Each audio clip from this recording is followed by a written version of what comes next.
Muito boa tarde a todos, muito obrigado por estarem aqui hoje neste momento tão singular que estamos a viver. Um agradecimento muito particular à Fundação Carolina Costa, à Dona Maria da Graça, pela possibilidade não só do dia de hoje, mas de todo da materialização e da concretização desta exposição neste ambiente tão complicado. A exposição era precisamente para ter inaugurado a 21 de março e foi durante a montagem que ficámos todos confinados, acabou por inaugurar a 3 de outubro. Um agradecimento particular ao Pedro Valdez Cardoso, em todo este processo foi extraordinário. Um agradecimento ao Sérgio, que me acompanhou desde o início desta empreitada, e um agradecimento ao Zé por estar aqui hoje e por vir partilhar connosco a possibilidade de trocarmos falarmos um pouco sobre este projeto. Eu acho que isto é extensível para qualquer um de nós. A conversa pode ser aberta, pode ser colocada, pode haver questões que sejam interrupções. As interrupções são sempre bem-vindas. Não são interrupções, são mudanças na conversa e no alinhamento, e por isso acho que faz todo o sentido que elas possam surgir, alguma questão que estejam em plena à vontade para o fazer. Eu acho que posso começar a conversa e vou começar precisamente por ela já começou, embora eu tenha com a utilização desta bata de trabalho para este projeto, e com a colocação em cima desta mesa de trabalho de um dos elementos que dá origem a todo este projeto, e que durante toda a exposição foi uma enorme curiosidade as pessoas tinham uma enorme curiosidade para verem estas lâminas e estas imagens que estavam aqui dentro e que dão origem às imagens que estão lá fora. É uma caixa com 80 slides sobre vidro. É um objeto que é fruto de uma investigação científica que aconteceu na segunda metade do século XIX em Bona e que pretendia cartografar todas as estrelas não visíveis a olho nu. Esta questão do hemisfério norte.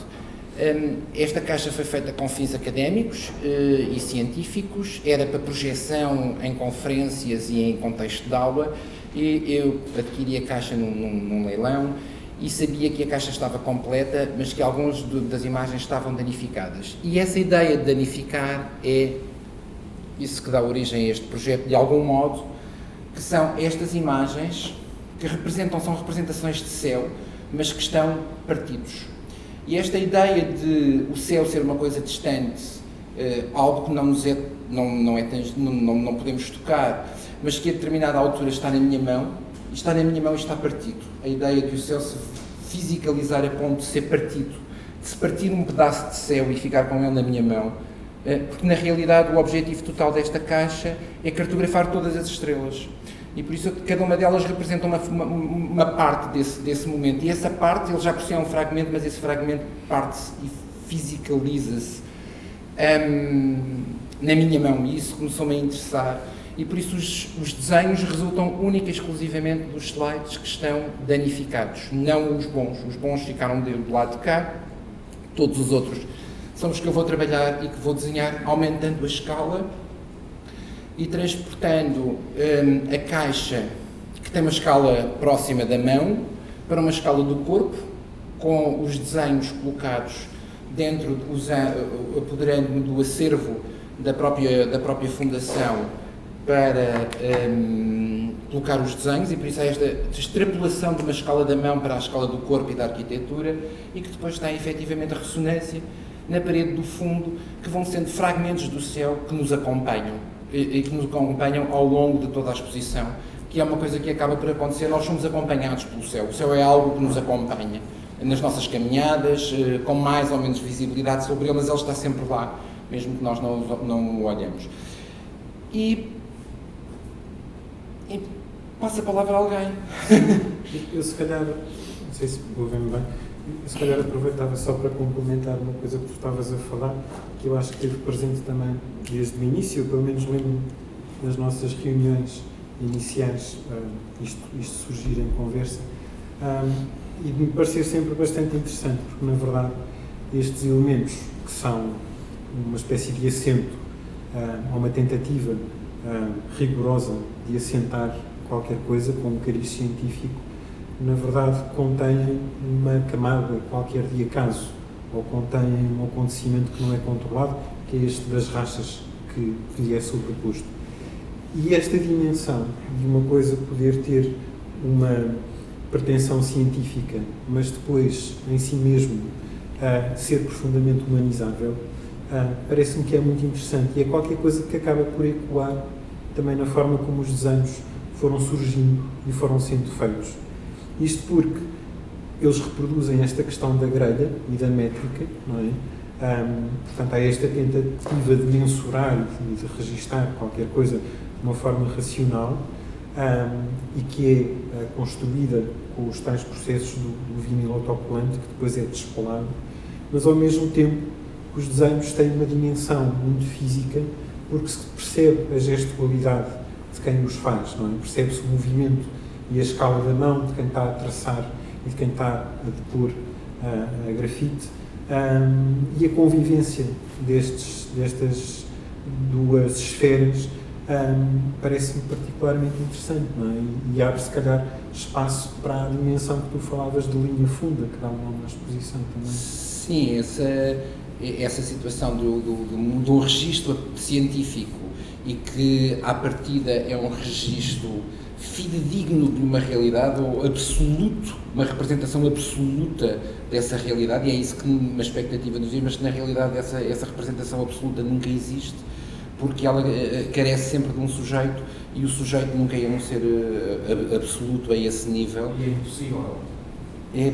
Torna-se absolutamente impossível. E será sempre impossível. Será sempre impossível, nunca... não há como... Mas nós temos essa... Nós conferimos à ciência, a determinada altura, essa expectativa, exigimos-lhe essa resposta, que é uma resposta que é provisória e que ela nunca pode dar, nunca vai poder dar, porque ela é sempre falível e é sempre incompleta. Fala. Não, ia falar que essa incompletude acaba por acontecer também nestes fragmentos dessas imagens, porque é sempre parcelar, é sempre tudo absolutamente de adição, de parcela, de juntar, de construir nesse sentido. Mas como é que surgiu a ideia da cartografia? A cartografia surge de um processo mais ou menos natural. Eu tenho um interesse por slides de vidro para a lanterna mágica. Do ponto de vista do objeto, tenho esse fascínio. Tenho um interesse particular por questões ligadas a certas questões científicas, com algumas teorias de uma cientificidade quase absurda do final do século XIX e início do século XX, que vão dar origem a um conjunto de fenómenos nesse sentido. E vou fazendo pesquisas nesse sentido.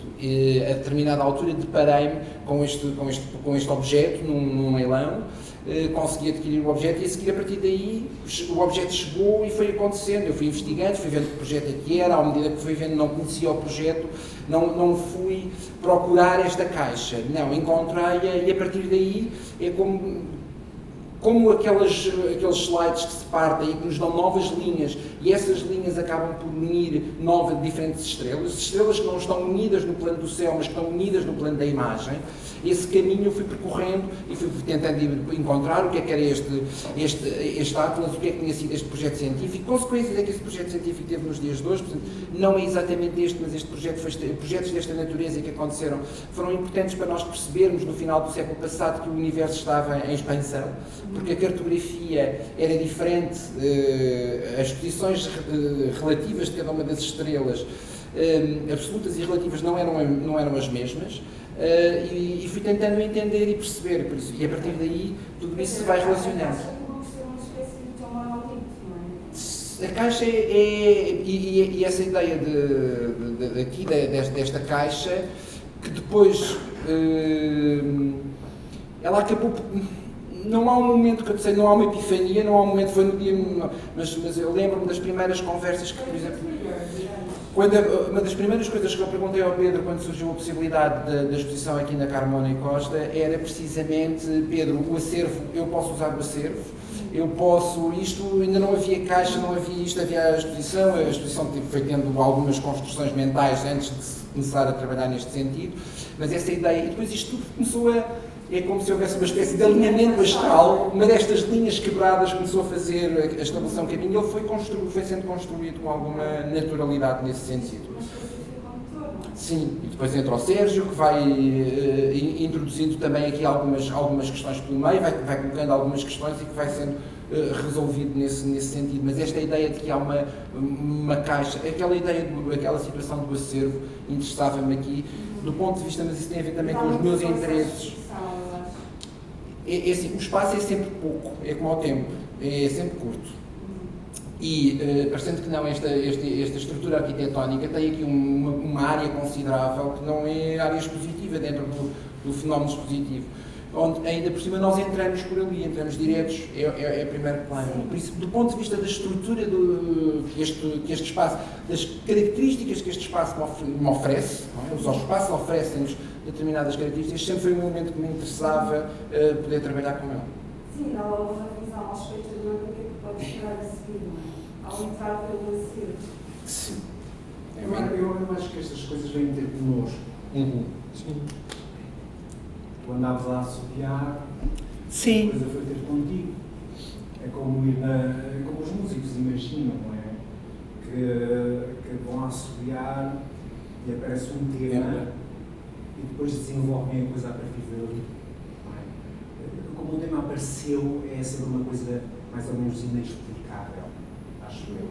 E por mais que procuremos uma explicação para isso, essa explicação fica sempre aquém do que desejamos, mas pronto, desenvolve os neurónios. Sim, mas só, é sempre trazer desenvolve a atividade neuronal, o que é muito bom sempre. Sim. Mas eu vinha para cá a pensar, eu não preparei nada, eu tinha dito que não tinha preparado nada, mas estava a pensar a questão o que tu liga a isto é uma. As pessoas fizeram isto, estavam a registrar partes do universo não visíveis. A olho nu. O que tu estás a fazer é fazer a mesma coisa, registrando, não é? Com a máxima força, não é? Com a grafite ali. Acho que a questão da linha funda provavelmente vem dessa fisicalidade que tu usaste a fazer os desenhos e eu lembro-me que sempre gostei de desenhar, ao quando desenhava partia muitas vezes o bico do lápis. Não é? E acho que nessa altura, nos anos 80, por exemplo, acho que não haviam estes pedaços de grafite que tu usaste e que se podem, não é? E também se partem. Gravatar, e depois eu não sabia. Mas também se partem. Não, e podemos gravatar sim, com eles e pronto. E essa necessidade de registar, que tem a ver com o desenho, não é? Também tem a ver com a ciência. Sim. E isso é muito interessante, quer dizer, uma pessoa pegar uma coisa num tema e desenvolvê-lo até a exaustão. Isso a mim interessa-me. É a história de toda a ópera, por exemplo, não é? Tu tens um leitmotiv, o Wagner.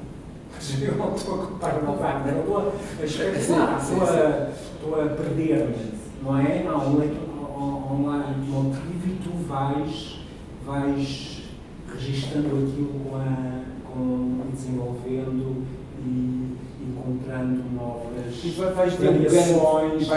E vais corrigindo, errando, voltando atrás. É um processo que não é um processo linear. A questão do erro, e a questão do devido partido, que eu posso associar também à fisga que ali está. Sim, claro.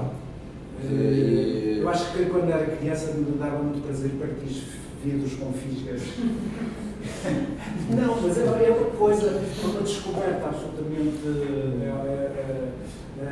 O impacto de um projétil sobre uma superfície quebrável é fabuloso. E talvez por isso, nesses slides, te tenham interessado mais os slides danificados. Sim. Será por isso? Ou não? Não sei. É assim, os slides danificados interessaram-me porque eram os outros com alguma coisa a mais. Com um acontecimento, seja lá qual for, não sei, provavelmente eles partiram todos para lá acidentalmente, mas podiam ter sido uma fisga, podia ter sido alguém que se zangou no meio de uma apresentação e pousou com alguma. Não sei qual é que é a história, mas certamente aconteceu alguma coisa para eles partirem, o objetivo não era que eles fossem. Pois, a fisgada é intencional. Isso aqui não é, exatamente, sim. À partida não é, mas pode ter acontecido, pode ter sido ao pousar, pode ter sido a caixa que caiu. Não, pelo tempo que tem, a fragilidade que vão adquirindo, o transporte, parecendo que não, ela acabou por vir de um lugar para o outro, acabou depois de ir de um outro dia para aqui, daqui foi para outros sítios onde foi fotografado, onde foi trabalhado, os próprios slides andaram. Aliás, já a caixa não está exatamente como eu a recebi, já tem mais. Eu acho engraçado essa situação de interessa-me, nós temos a sensação que as obras vão ficar congeladas num tempo e num espaço e que não vão envelhecer, e é absolutamente errado. As obras envelhecem, nós envelhecemos, nós temos cicatrizes e de algum modo isso é parte da história dele. Eu encontrei numa determinada parte do seu processo. Tem um passado, vai ter alguma coisa no futuro e é aqui uma coisa muito transitória. Talvez alguém encontre algum desenho nosso no lixo. Exatamente. E venha a gostar muito dele, venha a tratar dele. Aliás, a assobiar à volta dele. Eu tenho, há uma série de trabalhos que eu tenho cujo título é Left to Chance, que são uns desenhos que eu deixo na rua, como pósteres com fita colas. E os desenhos têm umas formas, são desenhados também a grafite, têm umas formas que eles têm escritos, chamo-me Nuno Sousa Vieira, e gostaria de ficar a saber para quem é que fiz este desenho. E a ideia é precisamente essa, se alguém quiser que tome conta dele e que o guarde, porque é essa ideia de alguém que quer guardar e que encontra o desenho no lixo e que este desenho é bonito, gostava de ter isto e pode ficar. Nós temos tanta coisa que gostamos e que não podemos ter, esse desenho ele pode ficar com ele porque o merece. Porque ele estava num sítio que ninguém lhe dedicou atenção e alguém o encontrou e se interessou por ele, porque se interessou por ele, se cuida dele, se é o cuidador daquele lugar, é seu por direito, é legitimamente seu. E isso interessa-me em toda esta coisa. Aliás, eu acho que há uma dimensão curiosa a propósito desta questão do não programável, não é? Que tu falavas, e bem. Que me parece que está também muito presente nos desenhos e acho isso bastante curioso, porque na verdade eu acho que foi qualquer coisa que uma pessoa se foi apercebendo ao longo do tempo, que é quando de repente o Nuno, quando tu expandes a dimensão da imagem e ela passa a ganhar a relação com o corpo do homem, não é? Da pessoa, o caráter da informação é também ele destabilizado. E há situações muito particulares em que, por exemplo, nós temos nos desenhos um conjunto de riscos que não conseguimos perceber se são, por exemplo, sei lá, acentos de estrelas cadentes ou se são falhas de quebra, e temos outros que são conjuntos de pontos brancos que nos fazem lembrar ou manchas de bolor ou alguma coisa, mas que na realidade são constelações ou são conjuntos de estrelas. Não é? Portanto, esta natureza da informação, se ela diz respeito a um lado rigoroso e científico ou se diz respeito a um acaso, quando o mundo trabalha sobre ela, aquilo há um blur, não é? Há uma higienização das coisas.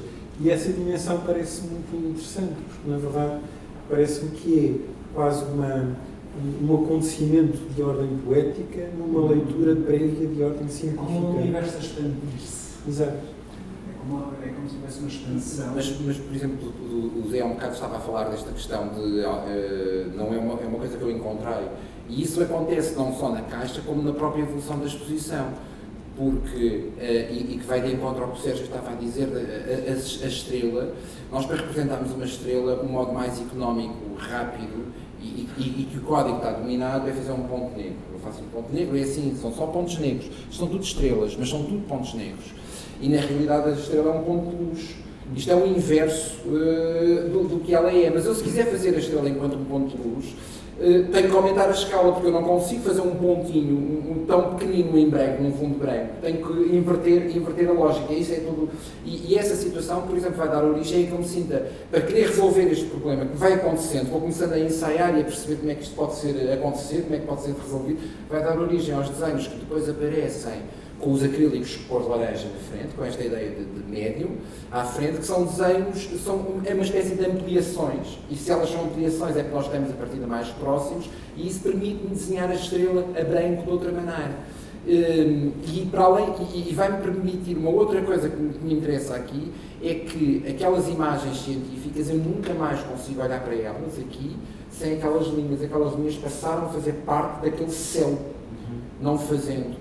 Por isso, há qualquer coisa entre o meu mecanismo óptico, o meu aparelho óptico e a representação daquelas estrelas, há aqui um espaço entre.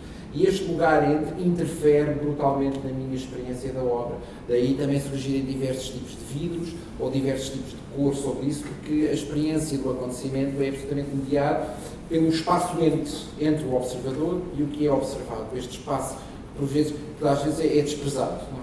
Nós temos uma coisa que é para ser observada, temos um observador, e depois o observador observa o objeto observado, mas existe este espaço entre, e este espaço entre, aliás, uma espécie de sfumato-se quase da pintura renascentista, não é? Uma espécie de atmosfera, de qualquer coisa uma densidade que permite refletir e entender a realidade de modos ligeiramente diferentes, ou diferentes mesmo.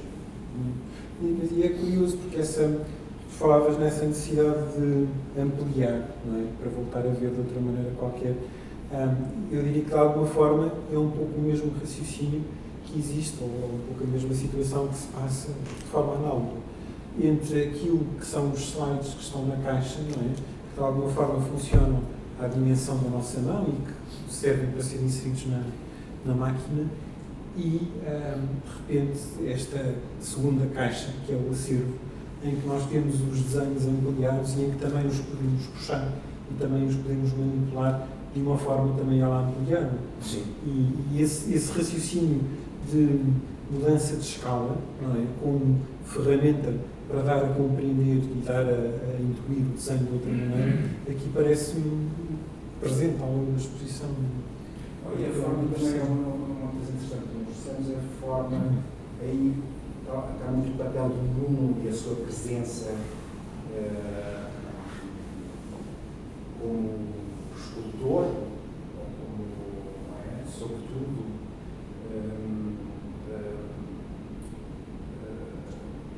como é que se traduz isto, slides para desenho? Sim, sim. Existe. Há uma tradução,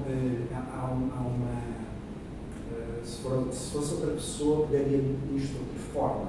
Quer dizer, tu, não, por exemplo, não pegaste numa máquina de slides, não os projetaste e não o fizeste por cima, não é?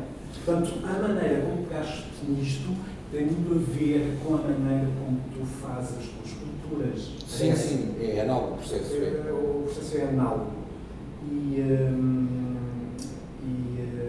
E esta questão processual nos desenhos, o seu vigor, porque aquelas linhas brancas tornam-se muito vigorosas, não é? Tornam-se ao negativo, não é? Isto também tem a ver com negativo e positivo. Sim. E dás um relevo, é como se as situações se pudessem inverter, como se o teu casaco tu pudesses, olha, por acaso tenho uma camisola que tens a costura ao contrário, mas é feita assim, não é? Exatamente, é isso. Pronto. Mas eu não sabia. Mas não sabia que tinhas de dizer isto. Não sabia. Eu sabia que tinhas de dizer isto. Não. O casaco pode-se vestir de duas formas. Sempre. E essa utilização, essa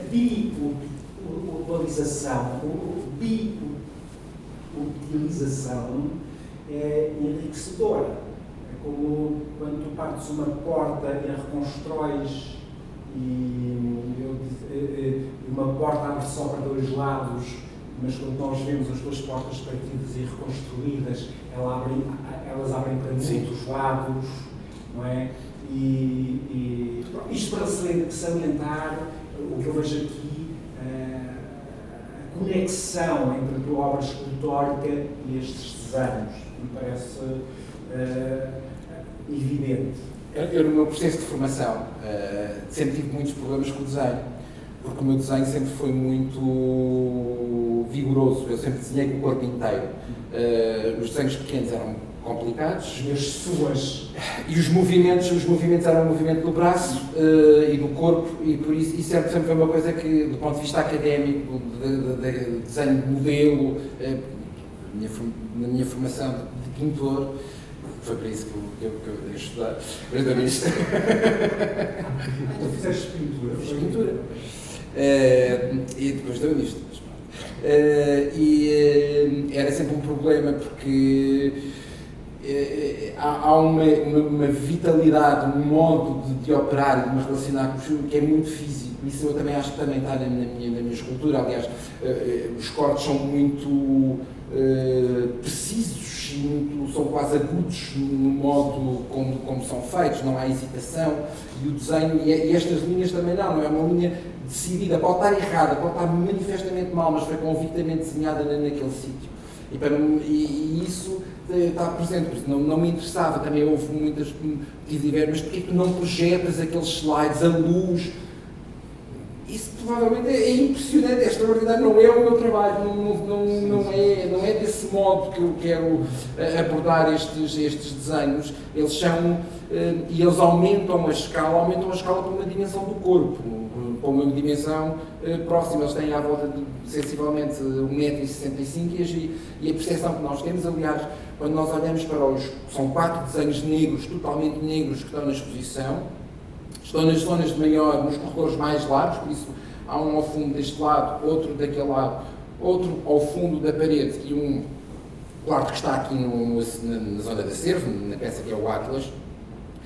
Esses 4 desenhos negros são emoldurados com vidro normal. Ora, o reflexo é imenso, não é? E são os lugares mais longe, por isso nós começamos a ver, nós vemos o nosso corpo a ver a exposição, nós vemos o nosso corpo no céu, em última instância, porque são representações de céu. É uma possibilidade de vermos o nosso corpo à escala do céu, nessa relação. Aliás, a última peça, uma das últimas peças, que é o Spectrum, que tem efetivamente uma documentação, uma gravura que documenta esse fenómeno, que era um fenómeno muito apreciado no final do século XIX, dos caminhantes, que era chegarem ao cimo de uma montanha, ter o nascer ou o pôr do sol atrás de si, ter um céu nublado e ver a sua sombra no céu, espantada, o espanto de ver a sombra no mundo, de ver o meu corpo projetado no mundo. Não é à escala de uma parede, não, é à escala de uma nuvem, que é uma coisa que eu não sei a que distância está, não consigo mensurar essa distância. E essa situação, de algum modo, há uma fisicalidade, até não é só no fazer, é no experienciar a obra, mesmo. Sempre me interessou o ateliê, e não só enquanto lugar, enquanto processo, mas é o lugar onde a obra é construída. E eu não sei se te acontece, há uma altura em que tu olhas para a obra e estás a trabalhar, e há uma altura em que dizes ela está feita. Não sabes porquê, mas aquela está feita, amanhã pode não estar, mas naquele dia está, a obra concluiu. A ideia é uma questão que por vezes é colocada: quando é que tu dizes que uma pintura está concluída? Não tem uma forma, é como um momento. Não sabes quando é que tu ouviste o assunto enquanto ias a assobiar. Isso é que a coisa é interessante. Exatamente. E pode estar finalizada hoje e passado 2 dias olhas para ela e dizes, não está nada. Mas não há aqui nada de racional. Se calhar há de hiperracional, mas não há nada de uma consciência dizível. Há uma impossibilidade. É impossível esse acontecer. Embora exista muita curiosidade sobre ele, ele efetivamente não tem essa expressividade. Sim. Elsa. São muito para jornalista, não é? Sérgio, e tu como é que idealizaste esta exposição a partir do momento em que fizeste o trabalho no mundo? É um bocadinho difícil dizer, porque eu tento sempre trabalhar em grande proximidade com os artistas. Pode dizer se fizeram a exposição em conjunto? Eu acho, não sei o que dizer. O trabalho é do mundo, obviamente. Claro. Eu acompanhei o mundo. Mas eu acho que para conseguirmos fazer a exposição, ela surgiu de uma proximidade grande, quer das visitas ao ateliê, quer da discussão dos trabalhos. Até porque há uma coisa que me parece que é importante, tu há bocado falavas, não é? Que é a questão de a dimensão física do trabalho, de como é que fisicamente tu experiencias o trabalho. Que me parece que, sobretudo, não é qualquer coisa que termina no objeto em si, mas é qualquer coisa que, no caso do Nuno, tendencialmente passa sempre para as exposições, para o acontecimento de exposição. Não é? E aqui a questão, sobretudo, era perceber como é que, ao dares a ver este trabalho neste local, ao montar esta exposição, essa dimensão física, de alguma forma, estava sublinhada, integrava o trabalho e era um todo com ele, não é? E isso tem que ver com aquelas questões que o Nuno há bocado falava, por exemplo, conseguires ver as imagens que te refletem no final dos corredores mais longos, tem que ver com a maneira como a tua cabeça vai se movimentando de uma primeira instância em qualquer coisa que está para cima. Por exemplo, esta imagem que aqui está aponta-nos um acontecimento qualquer fora de campo, não é? Que está lá em cima. E a última imagem que encerra a exposição, que está dentro de uma luminária, que está dentro de um candeeiro, entre aspas, que pertencia ao atelier, e que tem uma imagem que o Nuno lá inseriu, também do século XIX, salvo erro, que retrata este fenómeno do spectrum, que é, na verdade, uma inversão deste, e que é posicionada junto ao chão. Não é? E quando ela é posicionada junto ao chão, aquilo que te está a construir é todo o percurso de experiência da exposição, convidando-te a fazer este movimento, não é? Tu, à medida que vais avançando, o teu olhar vai baixando e por isso vais encontrando aquele conjunto de obras e de objetos na escultura já perto do chão e depois a outra ainda mais baixa. Portanto, esta dimensão física, eu acho que está presente de várias maneiras. Pronto, respondendo àquilo que tu estavas a perguntar, eu acho que estas coisas só funcionam quando há um diálogo efetivo entre as pessoas. Sim, eu não sei bem explicar, mas é assim, a exposição é um processo, esta exposição foi um processo longo. E é longo até porque é necessário ter, cada desenho tem um envolvimento e um tempo de execução que é longo, não o torna melhor ou pior, é uma característica do trabalho. Isto não se faz, um desenho daqueles não se faz em 2 horas, não é possível, não é fisicamente possível, isto não traduz que um desenho de 2 horas seja melhor ou pior que um desenho de 20 horas. Existem ótimos em todos os tempos. Existem desenhos maravilhosos de 2 segundos e uns desenhos horríveis que demoraram horas e foram todos amassados e sabe lá mais o quê. Pronto, existe agora, neste processo, e o processo, isto é uma circunstância, o processo criativo é um processo onde as máscaras de algum modo caem, os artistas revelam-se imenso no seu trabalho, no modo como estão. É muito difícil, se o trabalho é autêntico e há coisas que tu não consegues explicar, não podes explicar, não faz sentido, tem que ser alguém que perceba. Por isso, a ideia de trabalhar com o Sérgio é assim, e a ideia de estar aqui no Zé hoje é porque eu gosto imenso dos dois, são meus amigos, são pessoas que me conhecem e que eu não preciso de explicar, eles têm uma opinião construída sobre as coisas de outra maneira. Também não deixar as leituras abertas, não é? Claro, nada disto é encerrado, nada disto fica fechado, nem aqui, nem na minha experiência, nem na tua, nem na nenhum de nós. Isto são tudo situações em absoluto aberto. E por isso houve, efetivamente, o Sérgio já conhecia o meu trabalho antes desta exposição e possivelmente vai continuar a conhecer o meu trabalho depois dela. E isto foi um momento onde nós reunimos o que ele conhece de mim, o que eu conheço do meu trabalho, porque aquilo que ele sabe, e o Zé estava a falar disto, que ele encontra aqui o meu procedimento escultórico e o modo como eu desenvolvo as minhas esculturas, e que eu acho que porque ele conhece, alguém que não conhecesse tinha que ir ver, mas não é só ver, é óbvio que isso pode ser construído. Sim, tem que haver também um contexto. Não, mas a minha relação, por exemplo, contigo foi através de um objeto convicto. Sim. Foi aquela cadeira Sim. toda, e que achei muito bem amassada, não é?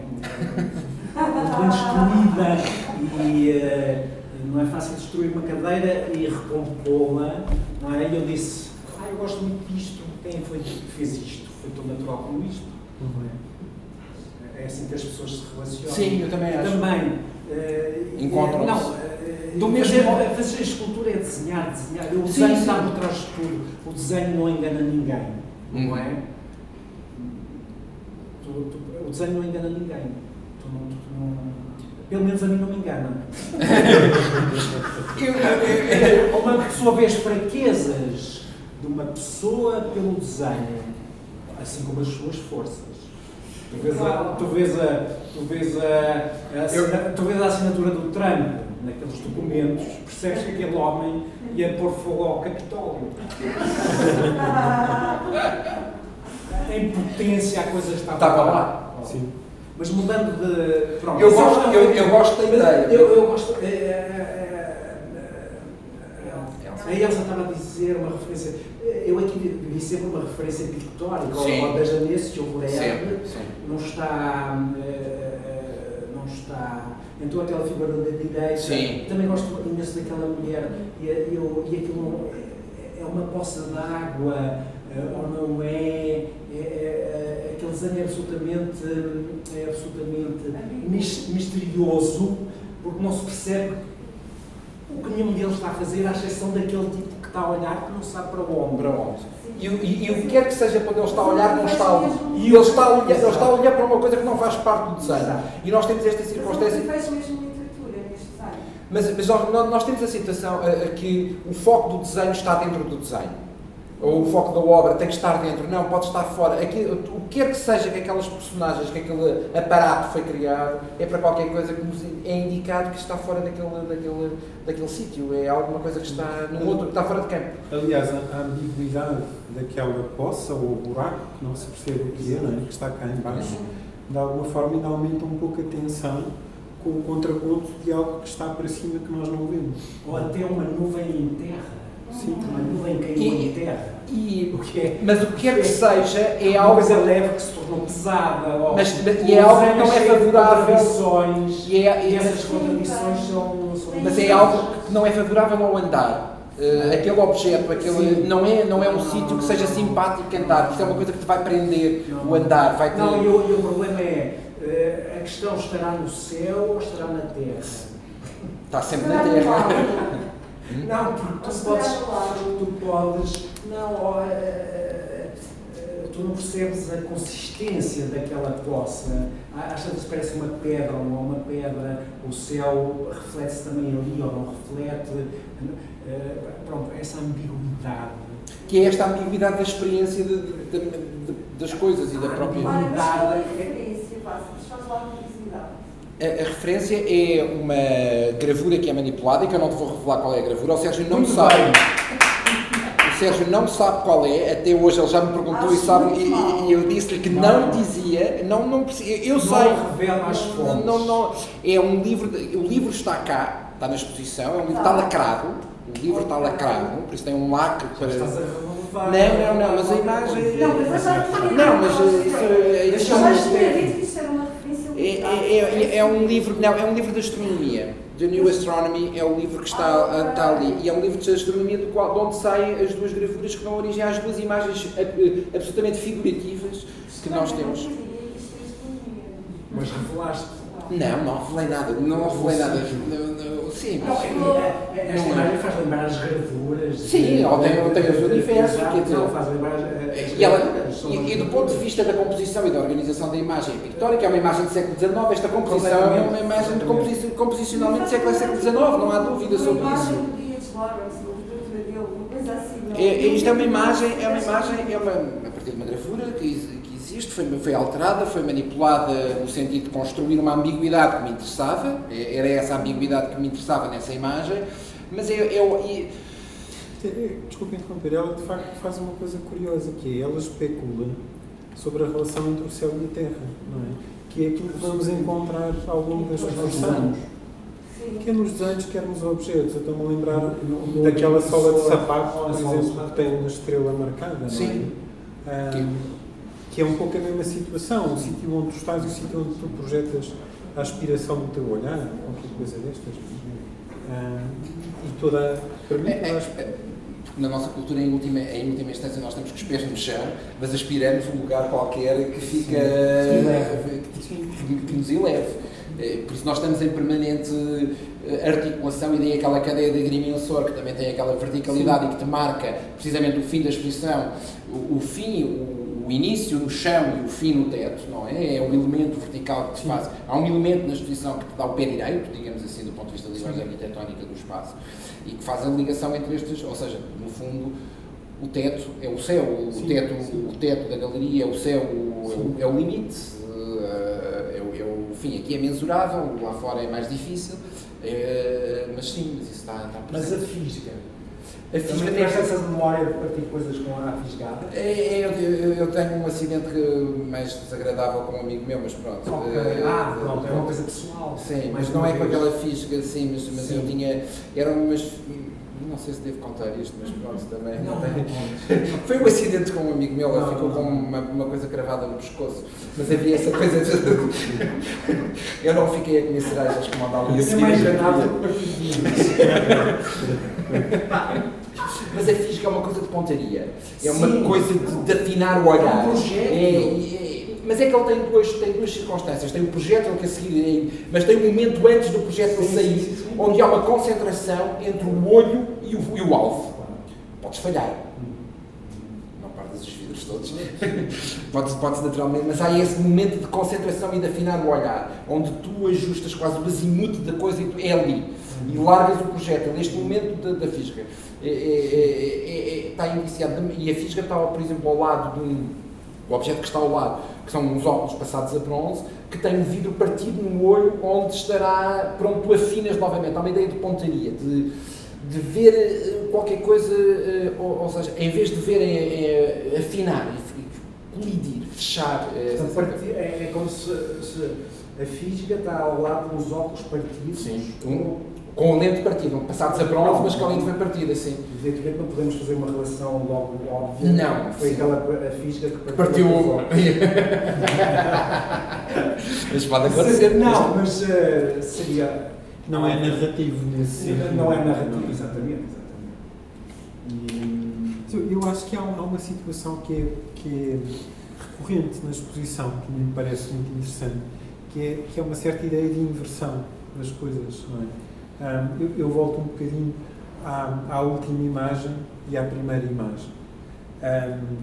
E de facto parece-me particularmente interessante não só a posição em que elas são apresentadas na exposição, a estar mais baixa e a estar mais alta, mas também a dimensão que elas adquirem, mas também a dimensão a que elas aludem, não é? Quer dizer, a última imagem fala-nos daquele fenómeno que tu há bocado explicavas, do espectro, não é? Que é, tu de repente conseguires chegar pelo teu pé ao topo de uma montanha, fazeres aquele percurso calcorreando a montanha, e quando estás lá em cima tens a tua sombra projetada sobre o céu, sobre as nuvens do céu, e tens novamente esta relação entre o sítio onde tu estás e o sítio onde tu aspiras ver a outra imagem invertida em relação àquilo que é esta. Mais lembrar que a maior obscura. Sim, tem essa matriz. E curiosamente, e era isso que eu ia dizer,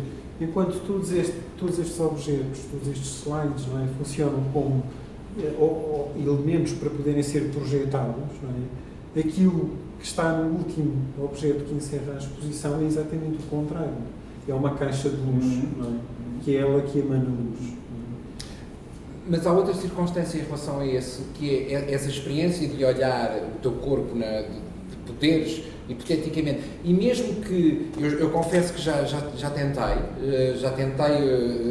ver, tenho uns ensaios nesse sentido, não fui bem sucedido, é preciso reunir um conjunto de coisas, mas é assim, mas nós temos imaginação e conseguimos projetar. Eu acho que é fácil nós imaginarmos o que é aquela situação, imaginarmos ver a minha sombra numa nuvem, mas de algum modo estes 4 desenhos negros que estão e que aparecem à medida que nós vamos penetrando a exposição, e daí pode ser outra ideia da linha funda, pode ser uma linha profunda no sentido da sua profundidade, e nós vamos sempre, o nosso corpo vai aparecendo em momentos. Por isso nós vemos o nosso corpo projetado no céu, à semelhança daquelas 3 figuras, vem o seu corpo, o seu corpo enquanto sombra e enquanto espectro numa nuvem.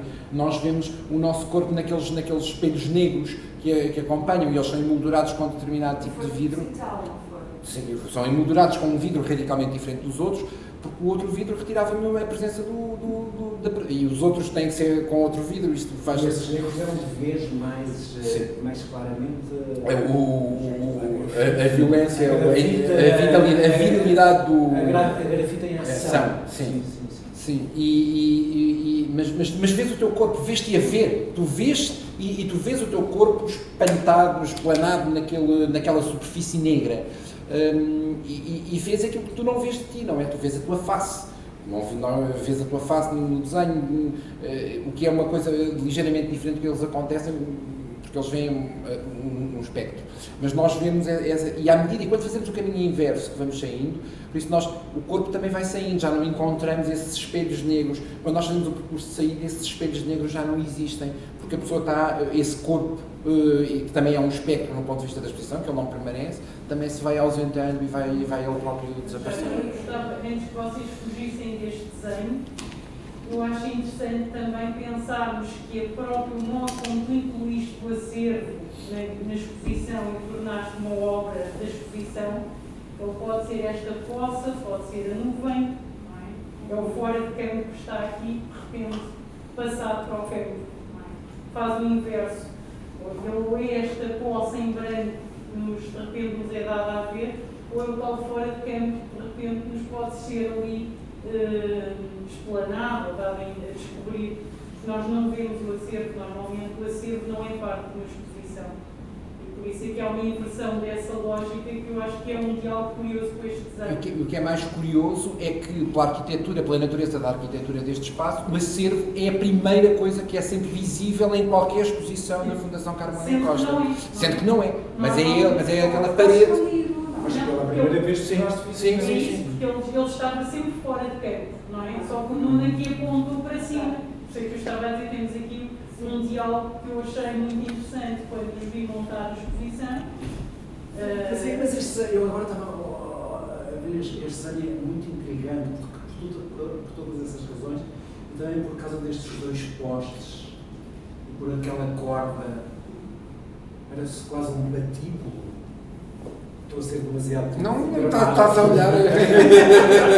Não, mas é um patíbulo e depois aquele é completamente.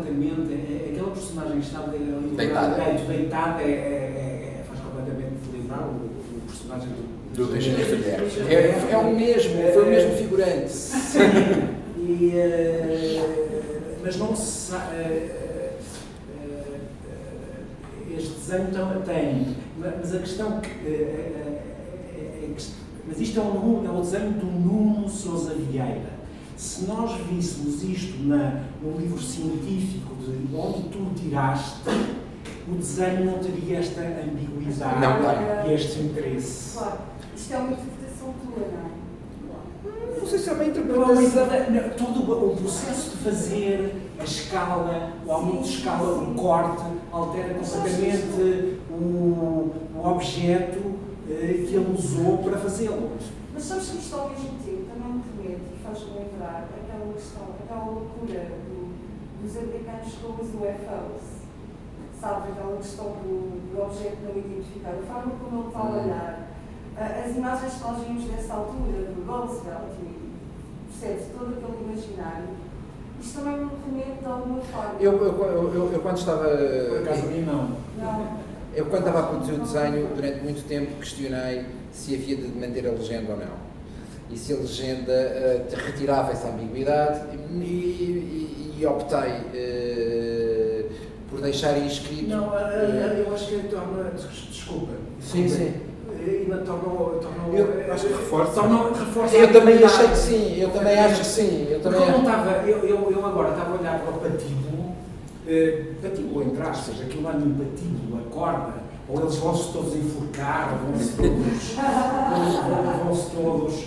Mas depois, não é? Agora vejo, a Falling Man tem tudo a ver com aquilo. E o poder do desenho, este desenho é bem sucedido, não é? Tu partes de uma imagem que existe, que é uma imagem científica, e leva-lo a outro patamar. Sim, ele não pretende. Ele não cumpre o mesmo objetivo da imagem científica. Ele está ao serviço de outro tipo de especulação. A transição de uma gravura para um desenho carrega logo por si uma modificação, mas aqui ainda temos uma mudança de lógica, não é? A lógica, porque também existe desenho científico muito bem sucedido e esta gravura, do ponto de vista científico, é extremamente eficaz naquilo que ela pretende dos seus objetivos e cumprir. Porque existe desenho científico e o desenho científico é extremamente algo... Eles parece que vão em recreio ver qualquer coisa, mas não vão bem em recreio. Pois eu acho que a dimensão intrigante do desenho tem que ver também com isso, não é? Que é não perceber muito bem... E não ficar resolvido. Nós temos esta situação de que tudo há de ter uma resolução. E há de ter a resolução. E mais uma vez é promessa da científica, que tem uma resolução. Não há uma resolução. O que acontece, por exemplo, no desenho hoje em dia é também as pessoas usam, ou na pintura, ou seja o que for, usarem palavras, usam sobretudo em inglês, não é? Mas aqui acontece um desenho... Se há alguma coisa contra o desenho, é que tem palavras em inglês sempre. Nada. Mas se tu estás a dizer, aqui a Falling Man faz, portanto, tomaste a decisão, para mim, acertada, pôr a legenda. É isso que eu quero dizer. Quer dizer, se na maior parte das vezes, eu acho que 99,999% das vezes, pôr palavras numa pintura é ridículo, com muito raras exceções, aqui foste bem sucedido a pôr aquela legenda por baixo e o inglês também resulta. E num dia destes resulta perfeitamente. E depois dos acontecimentos de ontem resulta perfeitamente. Nós estamos sempre à beira do cataclismo. Sim. Aliás, tu, na tua última exposição, isso foi uma coisa que eu não voltei a falar contigo, tinhas um texto de um general romano que estava à espera do próximo cataclismo, não é? E o próximo cataclismo acabou por ser, tu és um visionário. O cataclismo que sucedeu foi a Covid. Eu não queria falar da Covid, mas agora pronto, sucedeu esse cataclismo, nós estamos sempre à beira do próximo cataclismo. E neste sentido, este desenho tem algo por trás da sua serenidade, tem qualquer coisa de apocalíptico. Eu acho que ele é profundamente inquietante. Completamente. Pronto. E nesse sentido é muito interessante como obra de arte.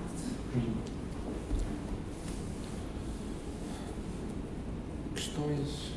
Eu poderia dizer que nesse apocalipse o Sérgio foi um personagem determinante aqui a partir a parede, não é?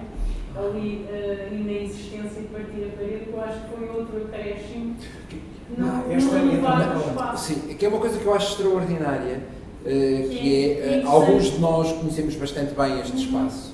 Aliás, o Zé fez uma exposição aqui há dois anos, os seus ácaros, e há uma série de pessoas que entram, veem o espaço e depois comentam. Há qualquer coisa aqui mas eles não percebem o que é que está de diferente. Há qualquer coisa no espaço que se apresenta de modo diferente, mas é tão seguro que isto que era assim, e efetivamente do outro lado. E isso foi eu e o Sérgio falámos muito sobre isso, não deste lado, mas na outra sala, a cerca de 1 metro do fim da caixa, havia uma parede. E essa parede, para além de cortar esta ligação, de reduzir a ligação entre estas duas salas, única e exclusivamente a este lado, porque a única entrada tornava-se a do lado de cá, para além disso, não nos isolava este objeto. Este objeto precisava de ficar como uma ilha no meio do espaço, e aquela parede tirava isso. Mas, efetivamente, eu acho que nós fomos muito felizes nessa... Porque o espaço ganha uma dimensão que parece que ele nunca foi de outra maneira. Eu acho que nasceu assim, de algum modo. Respondendo àquilo que a Rita falava, eu acho que isto é o fruto é o resultado de um trabalho que é partilhado, não é? E que é decidido, e que é discutido, e que é pensado depois em termos da exposição em conjunto. Nesse sentido foi uma opção dos dois, foi uma conclusão Não sei que sim, chegamos. mas às vezes é determinante ter alguém ao lado que diz, pá, é possível, vamos lá, não é? Sim. Vai, quanto é lá os atritos entre os dois para fazer esta exposição? Entre o mim e o Zé. Os atritos. Os atritos foram os atritos que foram as. É assim, eu nunca trabalhei com ninguém, nem nunca me relaciono com ninguém para. Isso não tem. E o meu modo de produzir o meu trabalho artístico é. Eu vivo o meu trabalho artístico da mesma maneira, não existe um número artista e um número pessoa, é tudo uma coisa só, eu não sei onde é que acaba, e por isso. Aliás, o Cézanne dizia uma coisa que eu sempre achei extraordinária, que é que nós temos que levar o nosso trabalho de forma artística muito sério, e para levarmos o trabalho artístico de forma séria, temos que começar a ensaiá-lo na vida. E essa coisa da vida, a vida, isto é tudo uma parte só, e por isso eu nunca iria convidar ninguém, nem não tenho um interesse em convidar alguém que me diga que sim, que não duvide, que não me contrarie, que não me questione, isso não me... Mas pelo simples não trouxeste a fisga. Pelo simples não, quer dizer, o seguro morreu de velho, mas a fisga tem o elástico partido. O seguro morreu de velho, não está ativo, o seguro morreu de velho. É verdade. É verdade. Aliás, não foi porque a vida tem sempre outra segurança. Mas agora, se nós concordamos com tudo, não concordamos com tudo, nem concordamos com tudo, mas isso faz parte desse embate. Houve esse questionamento, era à partida parte integrante do processo. É à partida parte integrante do processo. Mas à partida isso faz parte, do processo normal. Do processo de... Sim, mas é interessante haver esse diálogo, esse questionamento para que não seja tudo um dado adquirido, não é? Não haver um diálogo. Nós relacionamos com os outros para criar. Assim, nós também nos relacionamos com os outros para duvidarmos de nós próprios e para nos percebermos a nós próprios. E para podermos questionar algumas das nossas. Sim, no fundo, desafiar é uma palavra que funciona bem. Sim. E a fricção é muito produtiva. Claro. E no papel é extraordinária. Mas as grafites grossas partem. As grafites grossas. E tu não estás a ver o quão zangado eu ficava quando tinha um bastão ao tamanho da mão. Quando eu tinha um bastão ao tamanho da mão e riscava assim, a seguir ele parte e eu fico com uma coisa que tem que existir. Não, eu afinar. Claro. É porque a fricção traz o estímulo, não é? E o questionar e vamos fazer algo diferente. Porque senão acaba por ser tudo um bocado de marasmo, não é? Mas também questionar também não é. São coisas naturais. Sim. A partir do momento em que há um curador e um artista e que entram a coisa pode correr bem ou pode correr mal. Mas isso pode ser tudo, não é? Exato, mas a fricção não é sempre boa, eu não sei. Eu acho que aqui foi um processo natural, não é? Porque tu, pelo que me parece, tiveste uma intervenção no espaço, quer dizer, nesta abertura do espaço. Eu acho que as coisas não são assim. Saiu, apareceu por acaso. As coisas foram sempre debatidas. De acordo também com esse. Não, mas as necessidades do espaço. Estás a dizer que disseste há bocado, as pessoas entram aqui e veem um espaço diferente. Quando é que isso surgiu? Surgiu como um clique? Ou como surgiu a partir da necessidade de, primeiro, de criar estas zonas de amplitude, mas sobretudo de isolar este objeto. É a necessidade de isolar esta caixa, de tornar este acervo, este objeto, de tornar objeto, de ele não ser uma parede de um corredor e de ser um objeto dentro da própria exposição. De ser circulável. Ele também o era, mas ele era como uma parede. Ali, daquele lado havia uma zona de corredor.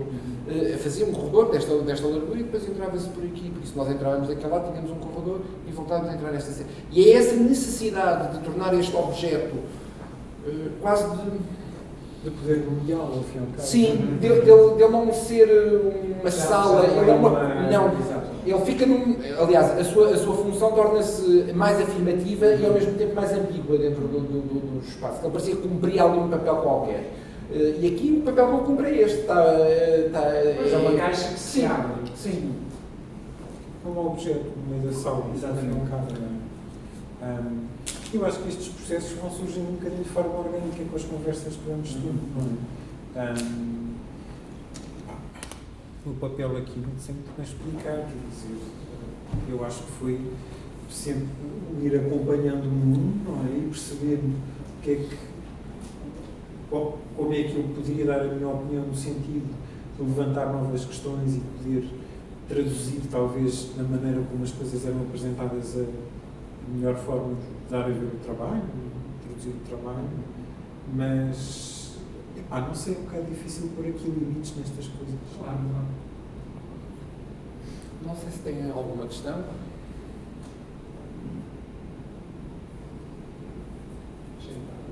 Não faço ideia. Conversa. Que pensamento deixas a partir da exposição?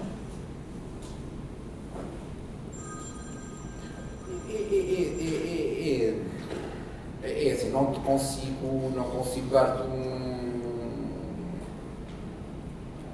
Agora, foi um projeto que envolveu, é assim, ainda estou muito... há um conjunto de circunstâncias que aconteceram nesta exposição que não têm rigorosamente nada a ver com a arte, ou têm tudo a ver com a arte, porque a arte tem a ver com a vida e com o modo como vivemos, e por isso também tem, mas que efetivamente alteram os modos a que eu estava habituado a experienciar e a vivenciar as minhas próprias exposições ou as exposições dos outros. Tudo isso hoje em dia é altamente dificultado por um conjunto de processos que nós dominamos, sabemos exatamente quais é que são, e por isso eu acho que nós estamos num processo, eu sinto-me num processo de aprender a viver, de aprender a perceber um conjunto de coisas. A mim interessa o regresso das obras. É uma coisa que me interessa enquanto processo criativo. A ideia de regresso não só físico, mas sobretudo simbólico, não é? Como é que, ou seja, isto faz parte de um processo, tudo isto é uma aprendizagem, mas não é cronológica, é absolutamente anacrónica. Quando é que eu vou voltar aqui? Nem tenho interesse de estabelecer aqui não tenho o objetivo de estabelecer aqui algum critério que isto agora vai dar àquilo, não tenho... se calhar vou ter que parar de desenhar durante algum tempo, se calhar há coisas que ficaram por fazer, que surgiram a meio e que do processo, aliás, uma das circunstâncias, nesse processo que nós já falámos, isto é natural, tu vais fazendo e isto vai-te evoluindo e vai voltando atrás e à frente. Há um conjunto de desenhos que surgiram a meio e que, numa determinada altura, o Sérgio foi quase de propósito a Leiria para ver aquela situação, ele disse, não vamos nos concentrar a isso. Tenho um momento muito concreto em que o Sérgio me disse, não vamos nos concentrar naquilo que nós temos, porque senão tu vais abrir de tal forma as coisas que já não vai desfuncionar tudo, já vai ser ruído. A informação, a determinada altura tu não podes ler as palavras todas numa frase, tens que escolher, e aí lembro-me no papel do Sérgio, este claramente é um momento onde eu sei exatamente, e consigo dizer-te até onde estávamos no ateliê, onde ele disse não, isso não vai funcionar, porque vai ser desviante. E os desenhos os desenhos até já começaram a ser feitos, já foram feitos, e até 2 deles estavam no drawing room. Mas podiam ter estado aqui em determinada altura. Mas, efetivamente, olhando, daqui a um ano eu posso dizer que aquele curador era mesmo um Palermo. Era mesmo um Palermo, então os desenhos destes ele não nos pôs lá. Essa relação entre artista e curador que eu considero particularmente interessante. E daí eu ter feito aquela pergunta há pouco. Tinha a ver com esse trabalho em conjunto, com a forma como... E assim, tu andas, eu acho que isto tem que ser visto eu acho que o curador é uma espécie de pedra no sapato. Se calhar a exposição aqui poderia um bocadinho o seu conceito, não é? Não é uma questão de conceito, não é uma questão de conceito, é uma questão, porque nem é essa a questão, é uma questão de, a determinada altura, tu não tens que tomar opções e há coisas que te ajudam e outras que te dificultam, independentemente da sua qualidade. Era aí que eu ia dizer, a questão da pedra no sapato. Claro. E por isso é que eu gosto de trabalhar com pessoas que conheço e que gosto e que respeito e que me interessam. Se eu for trabalhar com uma pessoa pelo qual eu não tenho nenhum apreço pela opinião dela, quer dizer, ou a pessoa não tem por mim, é outra situação. Agora, E houve uma altura que eu gostava que a arte tivesse um envolvimento para além, que não queria pessoas com as relações que se relacionassem pessoalmente comigo, queria uma coisa. Hoje em dia não quero isso. Não consigo criar essas distinções entre a minha produção artística. Agora, aqui é uma espécie de pedra no sapato. Tu andas naturalmente, se não tiveres pedras no sapato, e tu andas e nunca pensas num pé que pões à frente do outro, não pensas. Se tu tiveres uma pedra no sapato, tu há um momento em que tu és obrigado à peça pedra, uma pedrinha, não é uma pedra, uma pedrinha. Há um momento em que ela te interfere e tu sentes aquilo e tu paras. É alguém que te obriga a pensar. Não é para ser, não é algo que seja incómodo, não é nesse sentido. É uma situação de alguém que te, olha, e agora é assim? Ou e se for ao contrário, pensa lá nisto. É óbvio que e há outra coisa que é também fundamental, é que estes desenhos têm uma medida antes da exposição e depois da exposição. Tu vais deixá-los de ver numa exposição. Vão estar encostados aqui ou acolá e tu vais olhar para eles e vão ser. Sim. Que desenho tão bom. Exatamente. Não é? Isto é que nós nunca podemos esquecer. Até porque há... Sim. Desenho e que desenho tão bom. Sim. Eles têm uma... eles não têm uma hierarquia nesta exposição. Embora eu, para mim, existem desenhos que me interessam mais do que outros, mas em tese, eu poderia substituir qualquer um dos desenhos que ali está, passarem para o acervo e os do acervo pedir para lá, da mesma maneira que eu posso tirar uma lâmina daqui. Em tese isso pode acontecer, não há essa hierarquia. Em termos pessoais, e em termos pessoais, enquanto terem sido produzidos, há desenhos que me interessam mais do que outros. Nem sei se é por serem melhores ou piores uns que os outros, mas deve haver, certamente há desenhos que são melhores do que outros, são melhores. E isso não é melhor porque um tem um risco aqui, o outro tem ali. É uma coisa que não é indizível também. Nós temos hoje em dia um processo na relação com a arte em que tudo é dizível. Como se fosse possível traduzir num texto a experiência de uma exposição ou a experiência de uma obra de arte. E ela não é traduzível em texto. Se não era um texto, não precisava de uma obra de arte. Aliás, esse processo, em alguns momentos da nossa história, tentou-se fazer, não havia fotografia e faziam-se frases. Eram frases que precisamente documentavam ou tentavam traduzir essa experiência, mas a experiência de uma obra é uma obra, é aquela relação, não é traduzível. Ou seja, ela pode ser traduzível por um texto, mas não é um texto que me explica que tem isto, aquilo ou aquilo outro. É uma construção diferente. Eu trabalho... Mas que a tradução dá muito trabalho. É radicalmente diferente, não é contar, é traduzir numa experiência a esse nível, e por isso é que nós temos alguns problemas, digamos, na escrita. A coisa a resultar seria, digamos, tu pegaste uma imagem científica, quer dizer, não interpretaste. Tu deste outro... Uma tradução, mas no sentido de transformação, uma tradução transformadora. E os bons textos sobre arte só podem ser assim, não podem ser explicativos não podem...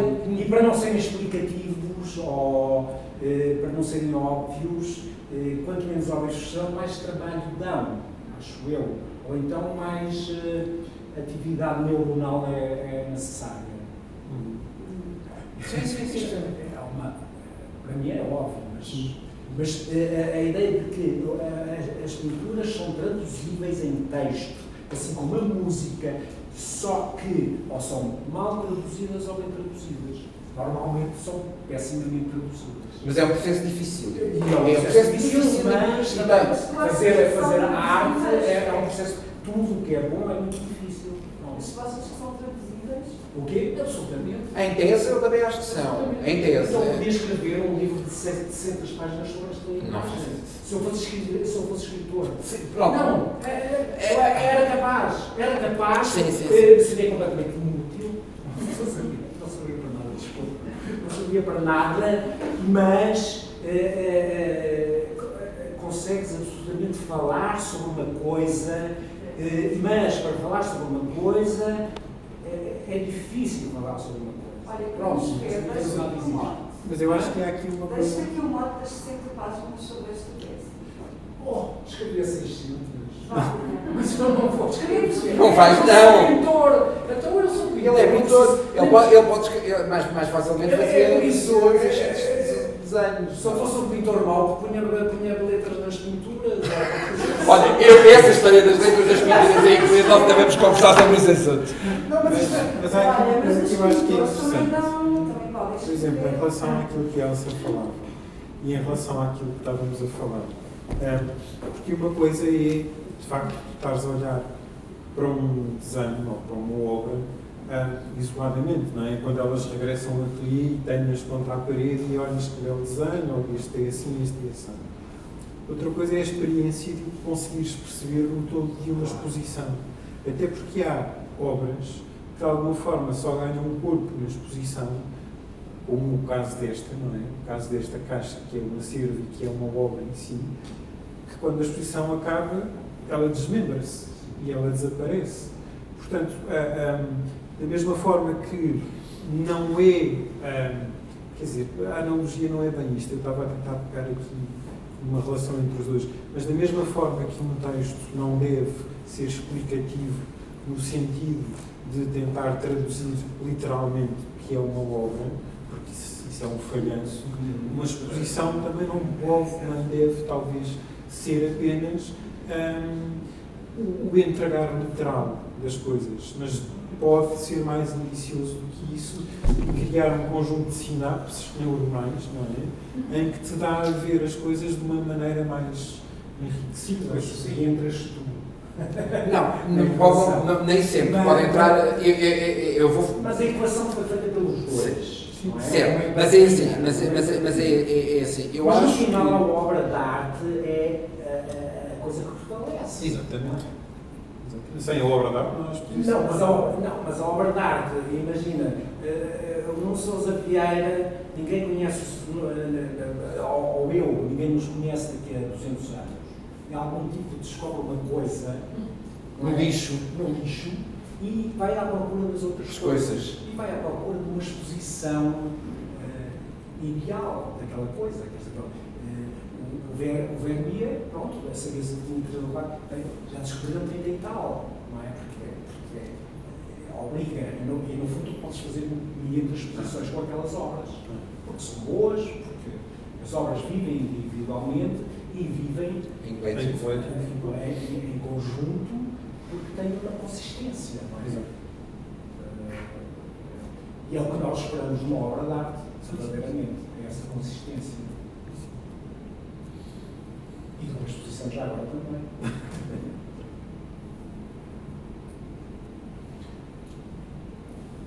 Na sala B.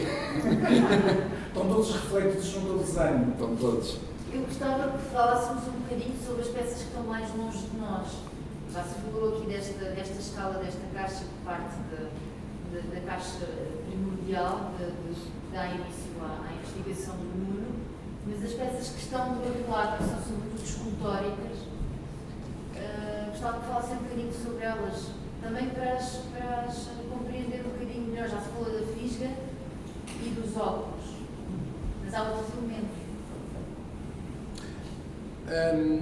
Há um elemento que nos surge. A exposição é toda ortogonal. Bom, eu agora vou falar de exposições. A exposição é, numa maneira geral, as minhas esculturas são colocadas de modo não ortogonal no espaço. Elas não. Eu tenho muita dificuldade em lidar com as minhas obras paralelas ao espaço. E elas são sempre deslocadas. É como se e isso não tem a ver com uma relação, com o maneirismo, pode ser vivo, também pode ser, também não tem mal, pode ser um maneirismo, também não vem mal nenhum ao mundo, mas tem a ver com uma questão da composição pictórica, se calhar das minhas raízes de formação, que é, eu de algum modo entendo, ou procuro olhar para o espaço expositivo como um exercício que se calhar vai deixar o Zé verde, mas não tem mal, que é olhar para a exposição como se fosse uma pintura. E as obras que eu coloco dentro deste são os elementos que constituem essa pintura. E eu penso, efetivamente, isso faz parte do meu modo de pensar. Muitas das vezes, se eu tivesse que eleger, se eu tivesse que me nomear em algumas das disciplinas, eu só poderia dizer que sou um pintor. E lembro-me quando fui fazer o meu mestrado, o meu doutoramento, e essa questão se colocou, eu sei fazer uma pintura, eu posso fazer uma pintura em qualquer médium, tecnicamente eu sei cumprir. Pode ser melhor ou pior, mas isso ainda nos leva para outro assunto. Mas, do ponto de vista escultórico, eu não sei modelar dessa maneira, não tive esse treino, essa formação. Isso também e aprende-se com o fazer, não é capacidade ou não, é uma questão de, não tenho dúvidas que se qualquer pessoa com um mínimo de capacidade consegue desenvolver essas competências. Mas eu penso, e a minha escultura é pensada, planificada, não é pensada volumetricamente, ela nunca é pensada volumetricamente, ela dá-se a ver volumetricamente, e as exposições também, elas são pensadas em plano. Eu desenho tudo em planta, eu penso tudo em planta. E o Sérgio faz a maquete. O Sérgio faz a maquete, neste caso ele fez, mas eu discutia sempre com ele em planta, e ele, pronto, aqui há uma questão da formação do Sérgio, que é da arquitetura, e por isso é uma linguagem que é perfeitamente familiar, muito familiar, mas é assim, o modo como eu olho para a planta é ligeiramente diferente. Eu olho para a planta como se estivesse a olhar para uma pintura. Eu habito aquele espaço, e muitas das vezes, até do ponto de vista composicional, como habitaria composicionalmente algumas das minhas pinturas, e eu tenho algumas pinturas, tenho pinturas sobretudo anteriores a um determinado tempo da minha vida, e eu organizo, e olho para elas e penso, e isso já muitas das vezes, como é que eu cheguei daqui aqui, e olho para as pinturas, esqueço algumas das coisas que lá estão, mais superficiais, e olho para as questões estruturais da organização daquele espaço, e efetivamente encontro algumas dessas situações. Nesse contexto, eu tenho muita dificuldade em ter objetos ortogonais nas minhas exposições. Interessa-me a tensão que elas... porque me interessa a tensão que o espaço arquitetónico produz naqueles objetos. Até porque muitos deles trabalham com objetos que pertencem e vêm das feiras da arquitetura. Não são... Quando eu trabalho com uma porta, eu também trabalho com a memória da arquitetura daquele objeto. Aqui eu não trabalho com objetos que venham desse universo, mas eles começam a surgir, a partir da segunda sala, os objetos todos deslocados. Eles já não se oferecem nas paredes, já não estão... a relação conflituosa com o espaço é maior. Há uma constelação, há um aglomerado de coisas que constroem uma teia especulativa de relações entre objetos que são obras de arte. E essa nomenclatura surge no próprio folha de sala. Tem título, tem dimensão, tem materiais e objetos que são régua, que é uma régua, um instrumento de trabalho, de precisão para eu trabalhar. É uma régua com que eu trabalho. A régua tem uma configuração irregular, porque eu trabalho com aquela régua. Aquela régua permite-me fazer um determinado número de coisas. Aquela régua já não é tua e passa a ser uma obra. Não, até aqui, isso é uma outra... Eu tentei salvaguardar que ela não fosse uma obra nesta exposição. E por isso ela é só régua, não tem título, é uma régua, é o que ela é. Por isso tentei reforçar. Eu sei a ambiguidade e que essa discussão é perfeitamente possível de termos. Mas para mim ela é uma régua. Aceito tudo o resto, mas eu tentei salvaguardar que ela fosse só uma régua. A cadeia da dimensor, que é um objeto utilitário, já tem título. E o título remete para a distância entre o lugar da exposição e o meu ateliê. Ela muda de título sempre que é exposta. Mas se pensarmos no pantógrafo, que é o primeiro objeto, que é aquele objeto metálico, que é um pantógrafo, é pantógrafo. O pantógrafo é um objeto que permite replicar do ponto de vista do desenho. E por isso há aqui um diálogo entre ferramentas, umas do desenho, outras da visão, e obras, mas que vão construindo uma teia de significados que se calhar até podem ser mais nubulosas do que outras coisas. Estas constelações muitas das vezes podem se tornar nebulosas e não... E para algumas pessoas poderão ser reveladoras um objeto, aquele objeto pode se relacionar com, até porque conhece o uso e a métrica daqueles objetos, e nós não nos podemos esquecer que nós experienciamos tudo com a nossa memória, não é só com os nossos 5 sentidos, os nossos 5 sentidos são fundamentais, mas a nossa memória não é menos. Se nós não articularmos a nossa memória a cada um dos sentidos com que experienciamos as coisas, ela nem consigo projetar a sua efetivação e a sua materialização, enquanto experiência duradoura, pelo menos num determinado espaço de tempo. Mas isso faz parte de... Nós não conhecemos tudo. Provavelmente, para mim, aquilo é um pantógrafo, e é um pantógrafo muito irregular, é um pantógrafo que me distorcer. Mas eu adoro pantógrafos, até porque Isto também faz um pantógrafo, do ponto de vista do objeto, permite aumentar e diminuir as dimensões e ser portátil e poder levar de um sítio para o outro. Eu gosto do objeto e do modo como ele opera. Mas se calhar aquilo não é tão perceptível para...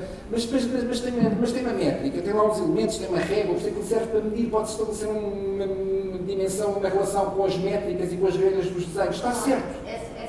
Está tudo certo. Está tudo certo. Se a pessoa experienciou e estabeleceu essas relações, está correto. Foi as relações que ela estabeleceu, porque o que ela está a estabelecer é absolutamente válido e legítimo. E há uma outra coisa que eu talvez apontasse, também me parece curiosa, que é a mesma forma que esta caixa inicial dos slides contém um conjunto de objetos, da mesma forma que o acervo também contém um conjunto de desenhos, também aquela escultura contém dentro dela própria um conjunto de outros elementos. E, na verdade, só em relação a isto que o Nuno falava, eu acho que, de facto, pode haver esta noção, como tu dizias, de pensares a exposição como um sistema de composição num seu todo. Eu, tendencialmente, tendo a vê-lo nesse sistema, não numa lógica bidimensional planimétrica, como uma planta ou o que seja, mas numa realidade tridimensional, e que eu acho que acaba por estar presente na exposição. Quer dizer, vai desde aquela questão que inicialmente falávamos, da maneira como movimentas a cabeça do alto para o chão, Sim. até à questão da reflexão e da ampliação e do seres envolvidos pelo desenho. Portanto, a experiência da exposição, assim como a experiência da obra, como o seu sistema compositivo, é uma realidade tridimensional. Certo, mas nesse sentido é uma espécie de tableau vivant.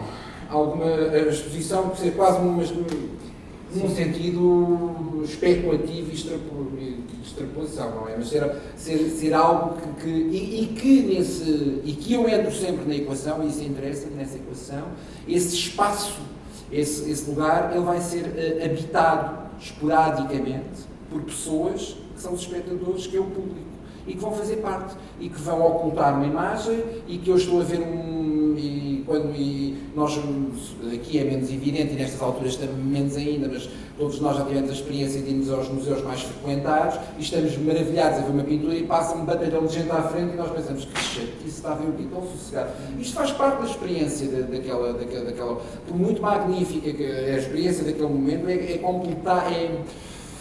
não é completada no sentido faz parte, estes acidentes fazem parte de toda essa, e não podem ser, o que se interpõe à frente entre, esse espaço entre o que está a ser visto e o que está observado, naquele caso tem aqueles vidros, também faz parte da minha equação, se pensar. Até porque isso é o que acontece quando as pessoas, quando o visitante manipula os desenhos que estão ali nas grades, não é? E de repente os deixa mais abertos ou mais fechados, ou mais juntos ou mais aproximados. Eu começaria o meu livro de 600 páginas. Era logística. 50. Sim, 600 páginas. Porque parece haver ali aquela personagem, aquela mulher, parece que está a falar ao telemóvel. E começavas estou assim. Tu começas sempre uma obra literária com uma sugestão. Pode ser um princípio. Posso perguntar se o título A Falling Man do livro fez-me logo ler A Falling Star, se tem a ver com essa relação que quiseste fazer, já que de estrelas se trata, e um Falling Man será que é um homem que vai cair, que está a fazer bolas ou a andar numa própria banda, e tudo que aparece exatamente um espetáculo de desporto. Ou não? Sim, eu não... A ideia do A Falling Man interessa-me por uma questão de sujeitificação do objeto e porque a estrela cai por si, mas ela existe também nessa queda porque alguém a vê ou vê as suas consequências. Neste sentido, é óbvio que a estrela que o cometa se cair produz uma cratera e não precisa que ninguém a veja para que ela lá está. Mas a tomada de consciência desse acontecimento se carece dessa presença humana. E é nesse sentido que aparece esse lugar. Por outro lado, e neste contexto, o homem que cai pode ser o Ícaro que vem em queda. E essa projeção é reforçada quando nós a seguir nos vemos projetados o nosso próprio corpo naqueles céus e, de algum modo, esse lugar de ambição pode ser um lugar que se inverte e que tem constante mobilidade e rotação. Ou anjo caído. Sim. Mas a tradução podia ser um homem cadente. Podia ser um homem cadente. Sim. E era uma excelente tradução. Não, Em inglês, a Falling Star é uma estrela cadente. Sim, sim. E embaixo é um colchão para ele quando cair não se partir todo. É o homem. E parecia uma almofada. um homem. Eu não vou falar sobre essa desmobilização da imagem. Não vou falar. Claro. É para esticar. É para esticar. Alguém já estava tenebroso com um laço ao pescoço. Não, mas é só para esticar. Não, o homem em queda. Havia muitas traduções para aquilo em português. Ou em queda permanente, ou. Eu vejo o homem em queda permanente. Em extinção, quase. O homem em extinção. E nós temos isso. Mas isso. O homem em extinção. Mas isso. essa distinção. Não, pronto, mais uma vez, escrever sobre isto deveria-se começar por muitos pontos. Porque agora o Manuel viu ali os saltimbancos, não é? Eu vi o patíbulo. Começa logo por essas Pronto, sim, agora tu vês também o que quiseres ver. É exatamente isso. Completas a imagem. A memória de cada um de nós completa. Aquele homem em pé e vejo desde onde se entra. Só até a minha lua. Ela era para estar aqui, mas o Covid não deixou vir. Eles têm que buscar de olhar a pintura. Não, e se vivesses nos anos 30, associavas esta mancha à mulher. É a mulher é onde ele vai cair. Era um desenho surrealista.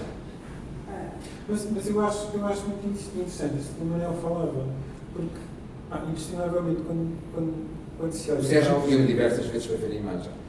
Não, quando se olha para a legenda, a Falling Star é onde surge. Eu não estava a ver o que eu vi. Tu estavas a tapar. Já me cheguei para trás. Estavas a tapar e eu dizia Falling Star. A Falling Star, que ver? Falling Man. Falling Man. Mas a Falling Star, se fosse a Falling Star, o desenho é muito menos interessante. Sim. Ele é mais interessante. Não é dizer a Falling Star. Star. O Falling Man, ele pode cair lá de cima. Pois, mas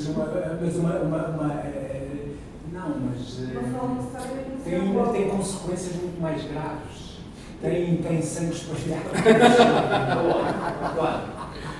Falling Man é uma coisa ontológica, não é? É uma estrela cadente, é uma coisa que acontece, que nós vemos todos os dias. Mas acho que a Falling Man é graças a Deus não cai.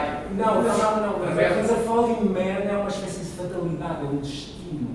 É o nosso destino. Nesse aspecto, será muito mais interessante ser a Falling Man do que a Falling Star. A Falling Star, aquele tipo que está a olhar para a estrela. Zé, um homem caído é completamente diferente. E está caído hoje. Quer dizer de alguém, eu vi hoje, está caído. Quer dizer, está com os ombros para baixo, a vida pesa, e agora com o coronavírus. Por acaso não usei essa expressão do homem está muito Caído. em baixo. Caído, sim, mas já ouvi. Mas caído nunca ouvi. Caiu e pecado. O anjo, não, mas isso é o anjo caído, a mulher caiu em pecado. Mas nós estamos todos. Porque a mulher. Exato. Todos caímos todos em pecado. Estamos todos em pecado. Exato, não. Mas tu falas do anjo caído por causa do Camilo Castelo Branco, mas é o homem caído. É caído. O homem e a mulher caídos. Nesse sentido. Caídos um com o outro.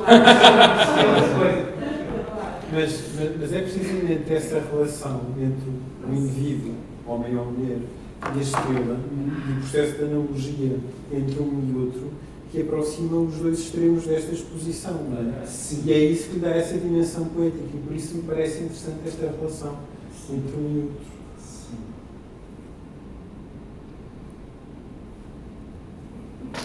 Muito obrigado a todos. Muito obrigado por esse sucesso.